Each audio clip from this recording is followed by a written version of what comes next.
నమస్తే అండి, నేను Raza. Ustaad Bhagat Singh positive reports, positive reviews చూసి కొంతమంది కడుపు మంటతో పోయేలా ఉన్నారు. ఇంకో పక్క చూసుకుంటే గనక ఒకవేళ కడుపు మంటకే ప్రాణం వచ్చి ఒక మనిషి అవతారం ఎత్తి ప్యాంట్ షర్ట్ వేసుకొని ఒక ట్విట్టర్ అకౌంట్ క్రియేట్ చేసుకుంటే కనుక ఎలా ఉండదో కొన్ని అకౌంట్లు చూస్తే నాకు అలాగే అనిపిస్తా ఉంది. మరోసారి నిరాశపరిచినటువంటి హరీష్ శంకర్ ఇలాంటి సినిమాకి ఎవడు వెళ్ళమన్నాడు, అసలు వెళ్ళారో లేదో కూడా తెలియదు, ఏం మాట్లాడుతున్నారో అర్థం కావట్లేదు. రాజకీయాల్లో పవన్ కళ్యాణ్ గారు అనేటటువంటి ఒక శక్తి యొక్క ఊపు తట్టుకోలేక, ఆ సత్తా తట్టుకోలేక, ధైర్యం తట్టుకోలేక కొంతమంది వ్యక్తులు పనిగట్టుకొని సినిమాలోకి రాజకీయాన్ని చూపించి మరోసారి నిరాశపరిచిన హరీష్ శంకర్ అంటూ పోస్టులు పెడుతున్నటువంటి పరిస్థితి. రొట్ట కామెడీ మరి ఎక్కడ ఉంటది? ఇంక రొట్ట కామెడీ, చెత్త కామెడీ, దరిద్రపు కామెడీ ఇలాంటి మాటలు మాట్లాడి ఎవరైనా సరే ఒక సినిమా తీయండి. ఒక సినిమా తీసి ఆ సినిమాలో మేము రొట్ట కామెడీ చేయలేదు, నికార్సైన కామెడీ చేసాం, అద్భుతమైన కామెడీ చేసాం, పనికొచ్చే కామెడీ చేసాం అని చెప్పేసి ఒకటి చూపించండి. నెంబర్ 1. లేదు మా హయాంలో, మా గవర్నమెంట్ హయాంలో మా వ్యక్తుల చేత కొన్ని కళాఖండాలు తీపిచ్చాం, ఆ కళాఖండాలు తీపిస్తే అవి చివరాఖరికి సినిమా థియేటర్లో కూడా వెళ్ళకపోతే ఫైబర్ నెట్ లో వేసుకున్నాం అనేది అన్న మనకు తెలుసా లేదో కూడా అర్థం కానటువంటి పరిస్థితి. పాచిపోయిన కథ. మరి అంత నిష్ణాతులు ఉంటే కథలు రాయడంలో ఒక సినిమా స్టోరీ తీయొచ్చు కదా. ఒక స్టోరీ రాసి, ఇప్పుడు విజేంద్ర ప్రసాద్ గారు ఉన్నారు, రాజమౌళి గారి తండ్రి గారు కథలు మాత్రమే రాస్తారు, ఆయన డైరెక్షన్ పెద్దగా చేయడం. సో ఆ మాదిరి నువ్వు కూడా కథలు రాసి పాచిపోయిన కథలకి వేరొక అద్భుతమైన కథను రాసి నీ సత్తా ఏంటో దమ్మేంటో చూపించవచ్చు కదా. ఈ సినిమా మీద పడి ఏడుస్తావు ఎందుకు?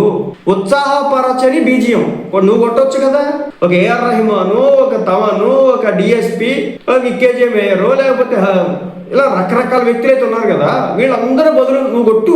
అంటే ఇన్ని వందల సినిమాలు చేసిన డిఎస్పీకి మ్యూజిక్ రాదు, ఇన్ని వందల సినిమాలు చేసిన తమన్కి మ్యూజిక్ రాదు, కానీ వీళ్ళకి మాత్రం వచ్చు. ఉత్సాహపరచని బీజియం. నెక్స్ట్ పవన్ కళ్యాణ్ ఖాతాలో వరుసగా 3వ ఫ్లాప్. ఎవరు చెప్పినారు 3వ ఫ్లాప్ అని? ఓజీ సినిమా చూసినావా నువ్వు? ఓజీ సినిమా చూసినావా? కళ్ళు పెట్టే చూసినావా?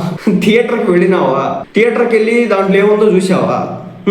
ఎవడు పడితే వాడు దరిద్రపు రివ్యూలు ఇవ్వడం. ట్రైలర్ చూసాక సినిమాకి వెళ్ళింది, ట్రైలర్ చూడకుండా వెళ్ళలేదుగా. సో ఒకటేనండి, personal intentions, personal grudge, Pawan Kalyan గారి మీద ఒక నెగిటివిటీ. సో దాన్ని పెట్టుకొని ఈ రోజున కొంతమంది వ్యక్తులు కావాలని చెప్పి ఈ విధంగా నెగిటివ్ రివ్యూస్ ఇచ్చి ఒక ప్రోపగాండా సృష్టించే ప్రయత్నం చేస్తున్నారు. ట్రాప్లో ఎవరు పడాల్సిన పని లేదు. Already cinema block buster hit, ఎక్కడ చూసిన positive reports. So all over world ఎక్కడైతే తెలుగు ఈ సినిమా రిలీజ్ అయిందో అక్కడ నుంచి పాజిటివ్ రిపోర్ట్స్ అయితే వస్తా ఉన్నాయి. కొన్ని వర్గాలకి కొన్ని చోట్ల తగ్గొచ్చు, నేను అది కాదనట్లేదు. సినిమా అంతా అసలు నెగిటివిటీ, సినిమాలో అసలు ఏమీ లేదు, సినిమా మొత్తం శుద్ధ దండగా. మరి శుద్ధ దండగా ఎక్కడ సినిమాలు ఎందుకు చేస్తారు? ఆ సినిమాకి అన్ని 100 కోట్లు ఖర్చు పెట్టినటువంటి మైత్రి మూవీ మేకర్స్ పిచ్చోడా, లేదంటే ఈ సినిమాని డైరెక్ట్ చేసి అహోరాత్రులు కష్టపడినటువంటి డైరెక్టర్ పిచ్చోడా, లేదంటే ఈ సినిమా కోసం మ్యూజిక్ కొట్టినటువంటి మ్యూజిక్ డైరెక్టర్ పిచ్చోడా, ఈ సినిమాలో నటించినటువంటి నటులు పిచ్చోడా? అర్థం కానటువంటి పరిస్థితి. ఇంత క్యాస్ట్ అండ్ క్రూ పెట్టుకొని ఈ స్థాయిలో చేసినటువంటి ఒక సినిమాని పట్టుకొని పర్సనల్ గ్రడ్జ్తో ఆ సినిమా మీద పవన్ కళ్యాణ్ గారి మీద ఉన్నటువంటి నెగిటివ్ ఇంటెన్షన్ ని సినిమా మీద రుద్దే ప్రయత్నం చేయడంలో భాగంగా కొంతమంది పని కట్టుకొని ఈ రోజున ఇలాంటి దిక్కు మారిన విష వార్తల్ని ప్రచారం చేస్తూ ఉన్నారు. వాటిని ఎవరు పట్టించుకోవాల్సిన పని అయితే లేదు.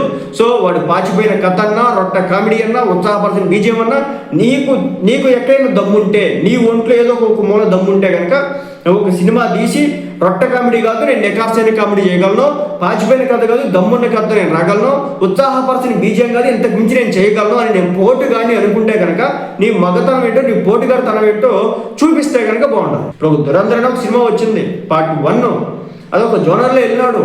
సో భారతదేశంలో ఉన్నటువంటి స్పైస్కి సంబంధించి ఒక సినిమా తీసినాడు, ఆ జోనర్ ఆకట్టుకుంది. ఇది కమర్షియల్ సినిమా, దీంట్లో డ్యాన్స్ ఉంటుంది, పాట ఉంటుంది, చిందు ఉంటుంది, విందు ఉంటుంది, ఆట ఉంటుంది, అన్నీ కూడా ఉంటాయి. వెళ్ళామా పండగ రోజున సినిమా ఎంజాయ్ చేసినాము వచ్చామన్నట్టు కాదు. ఈ సినిమాలో అది లేదు, వాడు వస్తాడు దాంట్లో, ఇక్కడ రంగు పేపర్లు లేదు, ఇక్కడ బీజిఎంలు ఇది పడలేదు, ఇది ఎందుకు, ఇదంతా దేనికోసం? ఏం పగలు తీయడానికి? మనం ఏమన్నా మూవీస్ మీద సంబంధించి క్రిటిక్స్ అని చెప్పేసి ఒక పేరు పెట్టుకొని దాన్ని క్రిటిసైజ్ చేసి ఏం సాధిస్తాం అంటే ఏం లేదు.